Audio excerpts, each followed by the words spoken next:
Good afternoon. This is Diane Bothfeld here at the Vermont Agency of Agriculture, Food and Markets. We welcome everybody to the webinar today on the Vermont Milk Commission, the Growth Management Plan, and the legislative recommendations. We're going to do a few housekeeping type things as people join in today, and we'll get started in a few moments. But to say hello to you all, we have Secretary Anson Tebbetts here today as well. Thank you, Diane. Again, Anson Tebbetts with the Agency of Agriculture. Thank you for joining us. We are at the process now. We're developing a plan here about trying to get farmers to a better place, trying to get them to a place where they can get a better price for their product. And part of that is the work that's been done with the Vermont Milk Commission over the last year or so. A tremendous amount of testimony in all fields, from education, from dairy farmers, from processors, to dairy. Anyone involved in dairy has been involved in this process. And the Vermont Milk Commission is an important vehicle that we believe we can use to try to get farmers to a better place. We all know it's in a rough place right now. That's no secret to the folks that are farming right now. And we need to start here in Vermont. We've got a plan that we're beginning to roll out to the legislature across the street at the State House, also with the congressional delegation, and members of their delegation have engaged as we move through this process. We'll be going to the co-ops, we'll be going to other states. We are just beginning the process of can we change how farmers are paid for their products. So I'm going to turn it to Diane, who's going to go through some of the nuts and bolts of this. We welcome your feedback. We welcome you being engaged in this process. Again, we're beginning to roll out sort of the public process to build a coalition here across the Northeast in the country. Diane? Thank you, Anson. For those of you who are using a computer for this, you should be able to see a presentation on your screen. We are recording this, and it will be available online at another date, so in the near future. So this presentation is there. We'll make that available.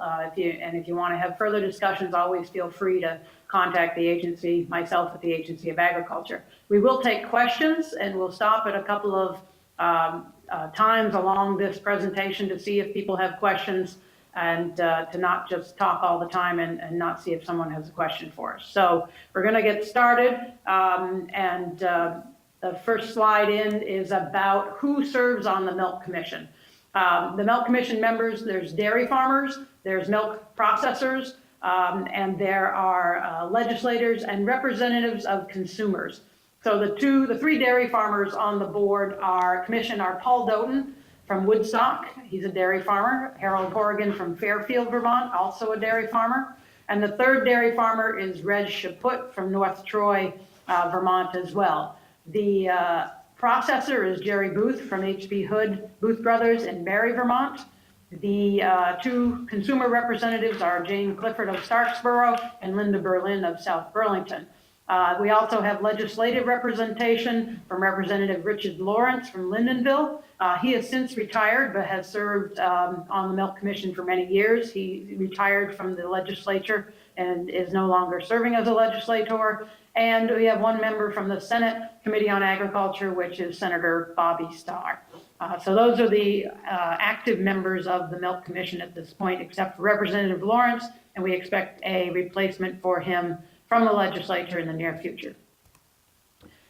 In May of 2018, the Vermont legislature, Senator Bobby Starr and Representative Carolyn Partridge, who are the chairs of the Agriculture Committee, requested the Secretary of Agriculture to immediately convene a meeting of cooperative leaders to explore and look at other incentives of a comprehensive supply management plan for the Vermont dairy industry.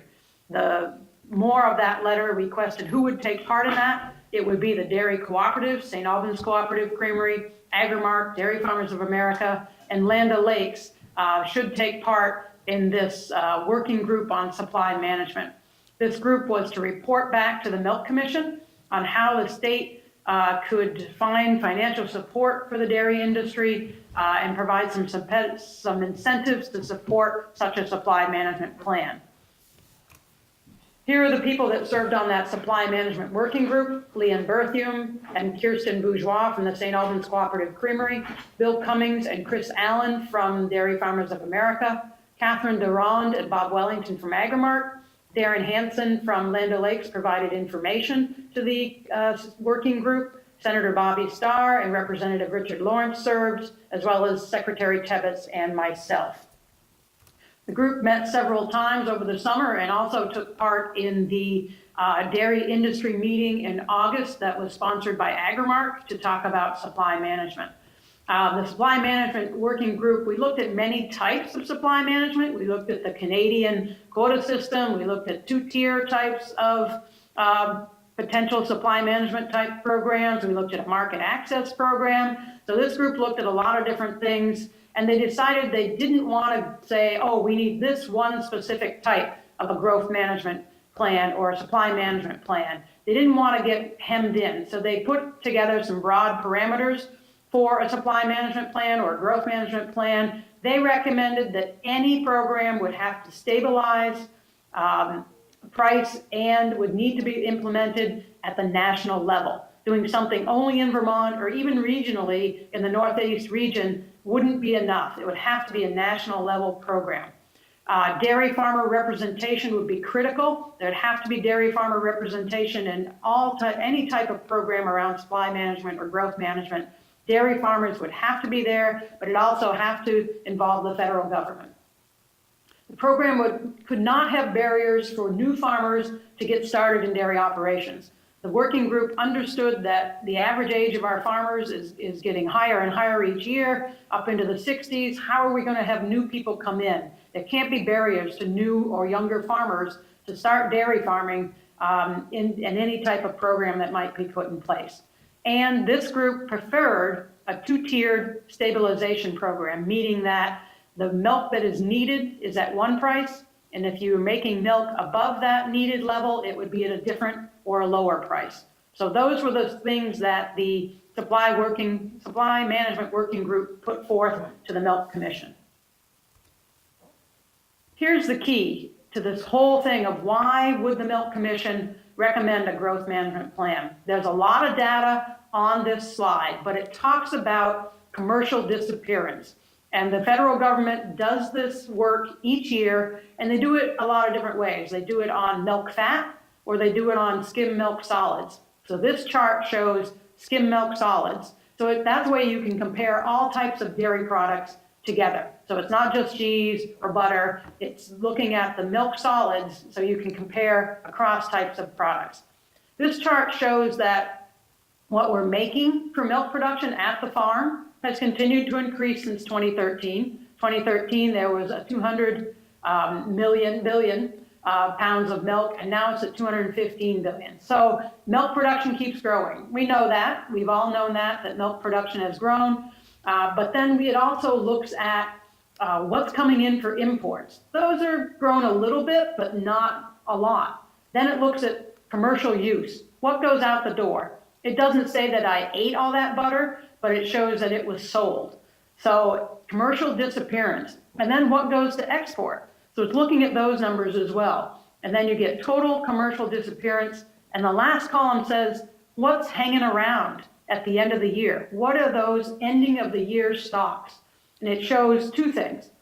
Milk production at the farm keeps growing, and those end of year stocks keep growing as well. We're not using up all of these dairy products. We're just not using them up. And they're sitting there in inventory, and that makes it difficult to change prices. We have too much milk, too much dairy products in inventory, and it's really depressing our price. What are we going to do about that? So the Milk Commission looked at what can be done. And so the Milk Commission took the information from the Supply Management Group and recommended a growth management plan that would incorporate many detailed rules and regulations, but involve the following topic areas. You'd need that dairy farmer governance board, and it has to work with USDA. The Milk Commission recommended that USDA be the federal government entity involved.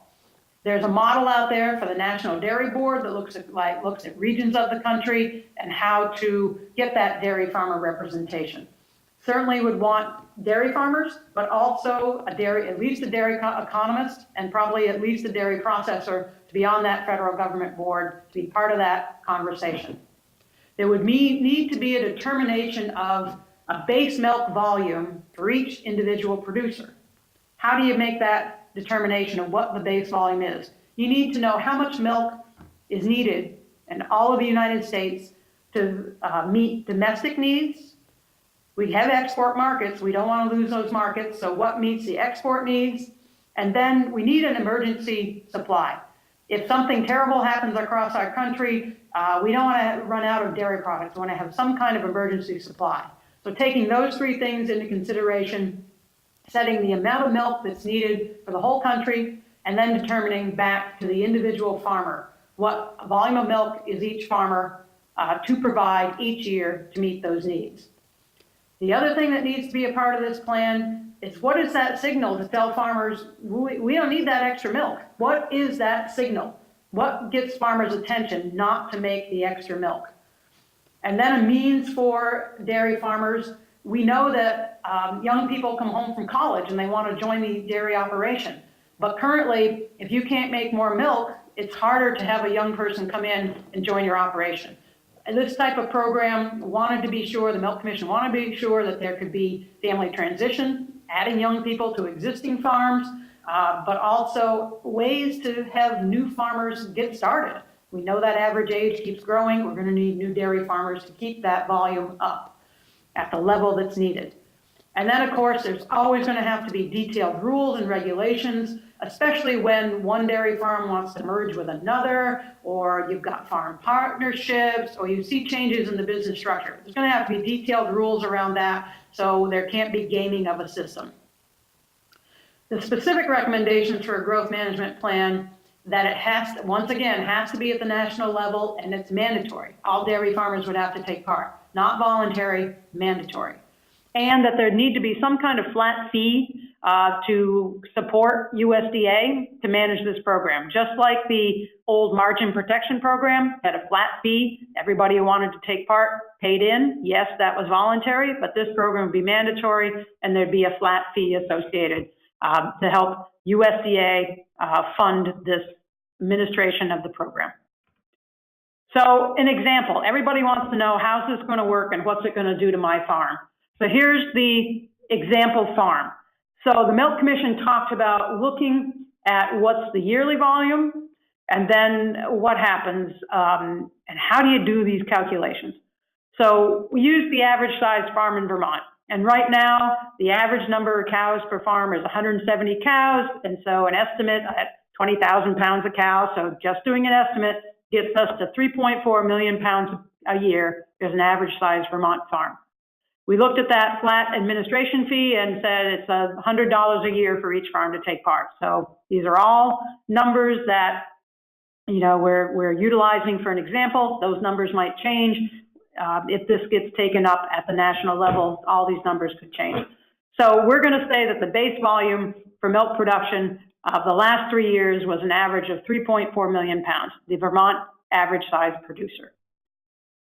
Once that calculation is done for the national need, as we talked about, it meets domestic, it meets export, and gives a 30-day emergency supply nationally, then that individual farmer amount would be calculated.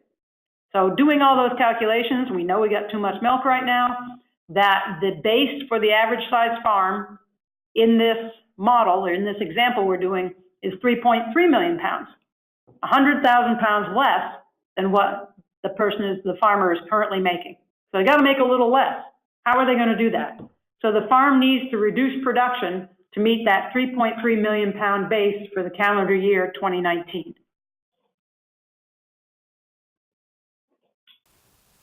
So how would this work? How could it possibly work? Here's the way to take a look. That there'd be a comparison on to that prescribed base done on a quarterly basis. Why quarterly? Because getting that information out to the farmer, you know that this is coming. You got prescribed a base on January 1, but you just had a bunch of cows calve. So in January, you just had cows calve. You're not going to be able to meet that amount. So quarterly gives you some time for adjustment. So each quarter of the year, you would be, the milk volume produced in that quarter would be compared to the milk volume prescribed for the year.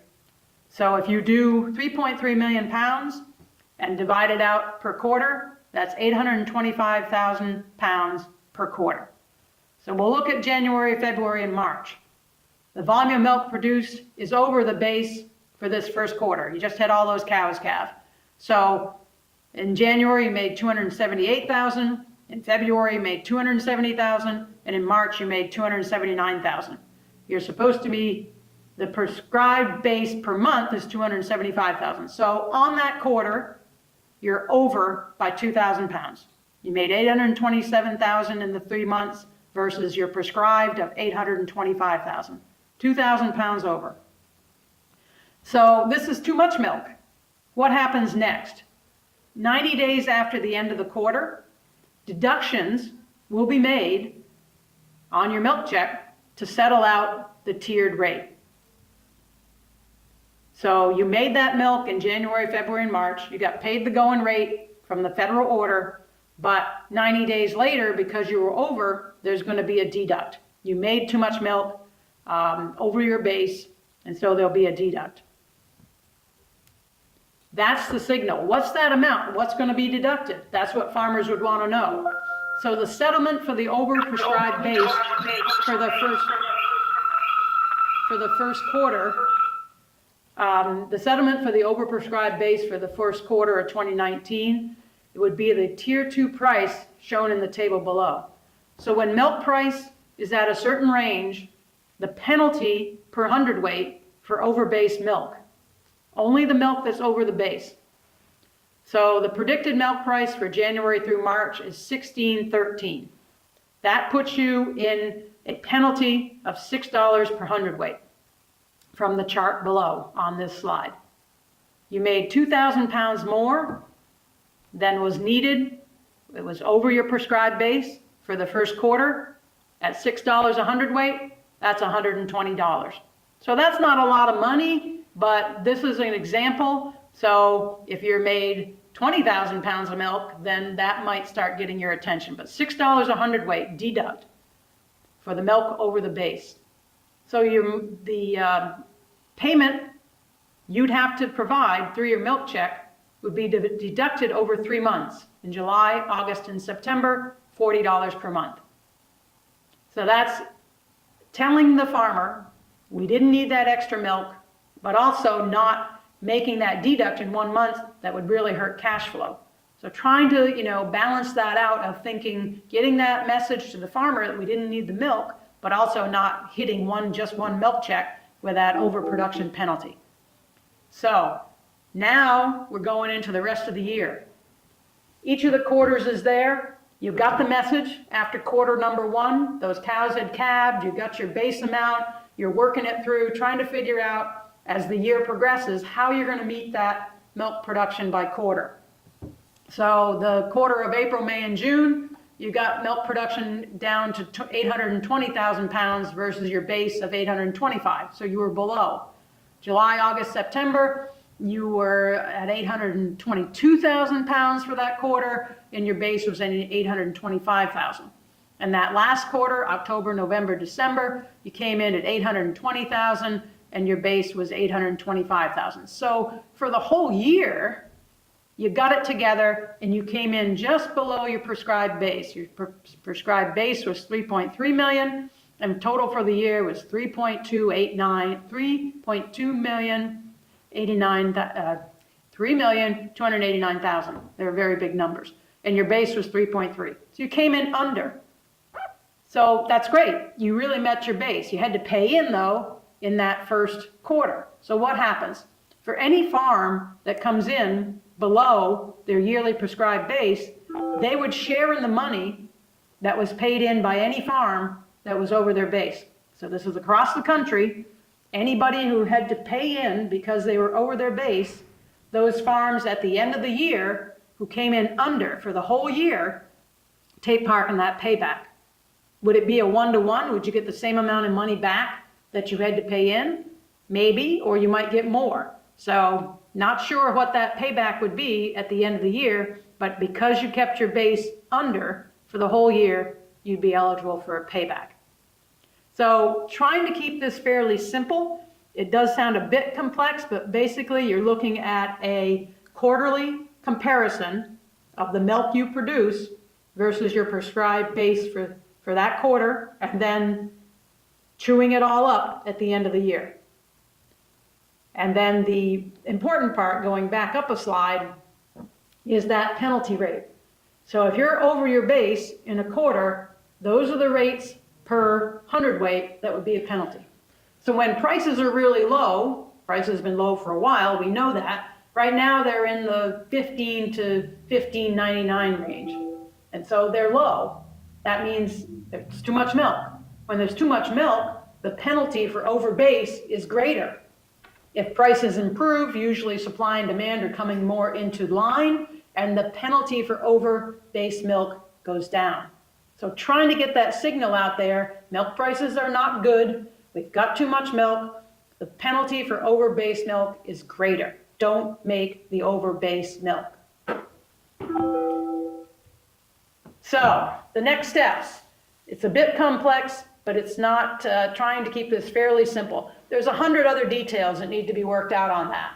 We tried to give a pretty broad plan because if we can get traction in Washington, D.C., things change when things go through a legislative process. We know that. Also keeping this fairly broad because there are other plans being put forth around the country as well. The National Farmers Organization has a plan. The Wisconsin Farmers Union has a plan. The Holstein Association has been interested in a market access plan. So there's a lot of stuff going on out there. And if the Milk Commission put forth a plan that says, this is the only way we do this, that may hurt us when we try to work together and negotiate and try to come together on things that all farmers can work on and live with. So the next steps for the Milk Commission, we are meeting with the federal delegation and putting forth this plan. That's coming up on March the 26th. So we're having information. The congressional delegation has invited us to provide Secretary Tebbetts and I to provide a presentation. We're going to review the information and request for federal action on a growth management plan. We're trying to find out how to do this, where we can do it. Secretary of USDA Sonny Perdue was in Vermont last week. He was asked directly about this, about supply management, and he stated that he was not in favor of a Canadian-style supply management plan. This is very different than a Canadian-style plan. This is about market access. You can make all the milk you want. It's just paying for that market access or penalty for over-base milk because it wasn't needed by the marketplace. So it's different than a quota that is key to the Canadian plan. We will be talking with the Wisconsin Farmers Union. We have sent the information to the National Farmers Organization. The Wisconsin Farmers Union will be in Vermont at the Northern Tier Dairy Summit on April 1st and 2nd, and also will be hosting a meeting in Brattleboro on April the 3rd to talk about these issues. The work group, we're working with these groups to continue moving growth management forward and trying to figure out areas that we can agree on. We also are working with dairy cooperatives and other dairy organizations. We are discussing and working to get a date and time to discuss this plan with all the dairy cooperatives that serve Vermont. And we will be requesting that leadership of these cooperatives bring a growth management plan up to the national organizations of the National Milk Producers Federation and the International Dairy Foods Association.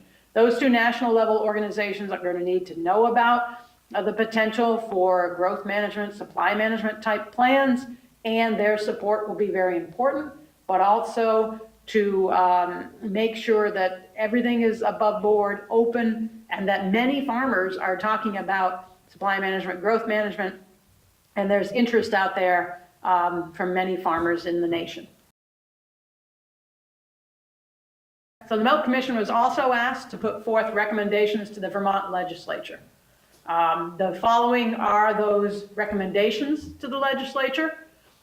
Truth in labeling. We all are concerned about the incorrect labeling of nut and plant-based beverages utilizing the word milk on those labels. The Milk Commission is requesting that the Vermont Legislature consider writing a letter and comments to FDA, because they were taking comments through January 28, 2019. House and Senate Ag did write that letter stating that they wanted FDA to use the authority they have to take the word milk off those nut and plant-based beverages. The other thing that was recommended to the Vermont Legislature was to look at providing all fat levels of milk and dairy products in schools and state of Vermont feeding programs.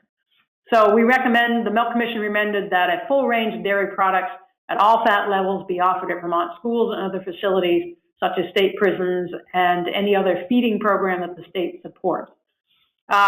There may need to be funding for that. Full fat milk may cost more than skim and 1%, which is allowed in schools at this point, and hope that the legislature would take that into consideration. Another thing the Milk Commission asked the legislature to consider was grants for upgrades and installation of energy efficiency activities. There are many new and different pieces of equipment coming to farmers, dairy chillers, updating plate coolers, looking at heating and cooling systems for barns, and looking at the potential of these upgrades and installations and potentially a granting program of up to 75% of those costs with a 25% dairy farmer share. It could be good for the electric grid as well as the environment. Also trying to take a look at upgrades to bulk tanks, knowing that farmers have been on daily pickup and the cost of a bulk tank has been difficult in some cases, but also those hauling charges and stop charges really add up. So could we be any of that granting program for new larger bulk tanks if needed? Other recommendations to the Vermont Legislature: protect the use tax abatement program, current use, and by not allowing any changes that would increase the farmer's cost. If there was going to be a carbon tax, to do not impact farmers twice by implementing a carbon tax.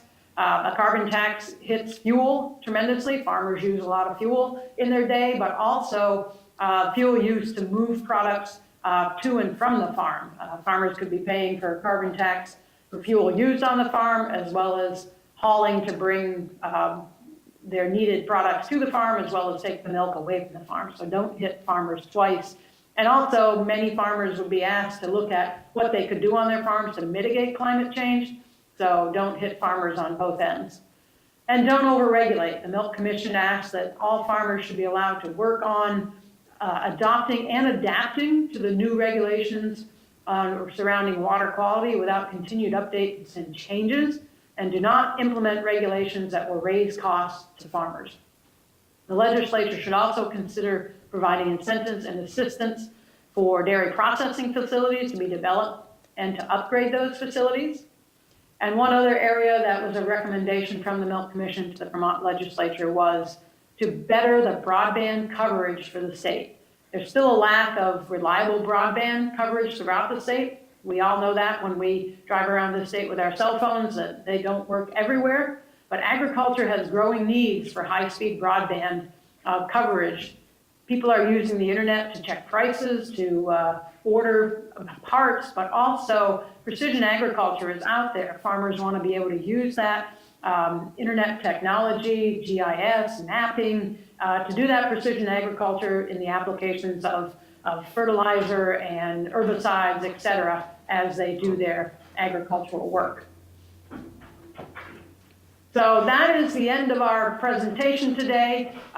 Willing to open it up for questions as well, but if you have any, want to discuss this further with me, we will talk about this briefly and take a further discussion at the Northern Tier Dairy Summit on the 1st and 2nd of April, as well as taking part in the Wisconsin Farmer Union meeting on April the 3rd. Willing to answer any questions you might have. It's a bit complex, but trying to keep it very straightforward that you have a base of milk production that's needed. Over base, there's a cost to access the market because it may or may not be needed. If the milk is needed, then the base can be adjusted. So trying to have people understand that you can't make all the milk you want forever and ever. There's a cost to access the market. So that's the overview of the Milk Commission's recommendations. The Milk Commission will continue meeting and discussing the dairy industry and ways to move this growth management plan forward. Would be glad to take questions this time or talk to anyone in the future if they're interested. All right, we're not hearing any questions at this time. This presentation has been recorded and we will make a link for this. But if anybody would like to talk to me further, they can contact the Vermont Agency of Agriculture. And if you have any meetings of dairy producers and you'd like to have this further presentation or more information provided, please let me know. So thank you all for taking part in the webinar today. And hope you have a good rest of your afternoon out in the sunshine today. Thank you.